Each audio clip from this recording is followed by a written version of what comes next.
অনেকগুলো দিন হয়ে গেল আমরা চলে এসেছি কটক শহরে। আর এখানে যেহেতু এই সময় ফ্রি পেয়েছিলাম, বৌমা বলল চলো একটু সন্ধ্যেতে ঘুরে আসি। ঘুরতে বেরিয়েছি। এখানে সব থেকে বড় যে শপিং মল সেখানেই আমরা ঢুকেছি। সত্যি কথা বলতে এখানে কোনো কিছুই আমি জানি না, বৌমা নিয়ে এসেছে। তো মলটা দেখো এতটাই পরিমাপে বড় আর সমস্ত জিনিস আছে। সত্যি কথা বলতে আমি মলে কোনোদিন যাইনি, এই মনে ফার্স্ট। কারণ একদিকে আমার মলে যাওয়ার মতো ব্যালেন্স থাকে না, মানে এখানে রেট হয় অনেক জিনিসের আর কোয়ালিটিও ভালো হয়।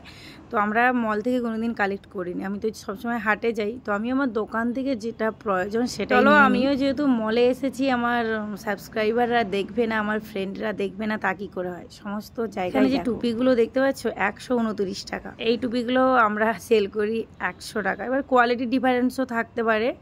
তো যাই হোক, এখানে কোনো রেট নিয়ে ভেদাভেদ হবে না, এখানে শুধু জিনিস দেখাশোনার জন্য তোমাদের সাথে ভিডিও শেয়ার করছি। তো দেখো এখানে প্রচুর জিনিস আছে, প্রচুর। আমার তো খুব ভালো লেগেছে মলে যে এত সুন্দর সুন্দর জিনিস থেকে আমি ফার্স্ট দেখছি। অনেকেই বলে বা অনেক ক্যামেরা শ্যুটেও দেখেছি যে মলে এত সুন্দর সুন্দর জিনিস থাকে। তো এখানে ফিক্সড রেট হয়, এখানে বার্গেনিং করা যায় না, এটাই হচ্ছে সব থেকে প্রবলেম। আমাদের মতো মধ্যবিত্তরা এখানে ড্রেস কালেক্ট করতে পারে না, আমার মতো, আমাদের মতো নয়, আমার মতো। পরপর কিন্তু সমস্ত ধরনের আইটেম আছে, কি নেই ভাই মলে, প্রচুর জিনিস, প্রচুর। আমি হাওড়া ময়দান যে যাই ওখানে ট্রেন্ড দেখি, আরও 2-4টে হয়েছে মল। তো আমি মলে তো কোনোদিন ঢুকিনি।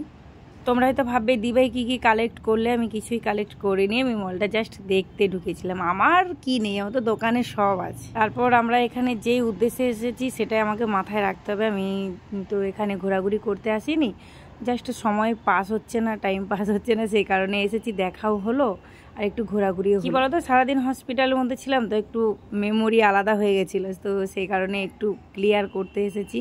ভালোও লাগছে এখানে। জানি না কবে বাড়ি ফিরতে পারবো, প্রায় তো সমস্ত ট্রিটমেন্ট হয়ে গেছে, রিপোর্টগুলো এলেই হবে। অনেক দিন হয়ে গেছে, ওদিকে আমার দোকানও বোধহয় গোছানোর টাইম হয়ে গেছে, দোকান খোলা হচ্ছে না, কাস্টমাররা এসে বাড়ি ফিরে যাচ্ছে, ফোন আসতেছে। তো দোকান খোলার মতো বলতে অনেকেই খোলে, তোমাদের দাদাভাই খুলতে পারে যেহেতু তার টিউশন থাকে, তো এই সময় তো এক্সাম আছে, নইলে তোমাদের দাদাভাইও আমাদের সাথে আসতো। তো জানো তো নভেম্বর মানেই ফাইনাল এক্সাম, তো আমার ছেলেদেরও আছে, সেই কারণে দুইজন যদি চলে আসি তো ওদিকটায় দেখবে কে, সেই কারণে কিন্তু তোমাদের দাদাভাই আসেনি। তো আমি এদিকটা সামলাচ্ছি, ওদিকটা তোমাদের দাদাভাই সামলাচ্ছি। মলের মধ্যে আরও অনেক জিনিস আছে যেগুলো হয়তো তোমাদের সাথে শেয়ার করাই হয়নি। তো চলো এই পর্যন্ত, যদি ভালো লাগে অবশ্যই একটু লাইক টাইক করো, কমেন্ট করো, সবাই এভাবে পাশে আছো, অনেক অনেক থ্যাংক ইউ। সকলেই ভালো থাকবে, সুস্থ থাকবে, তোমাদের ভালোবাসার জন্যই আমার ভিডিও শ্যুট। চলো টাটা।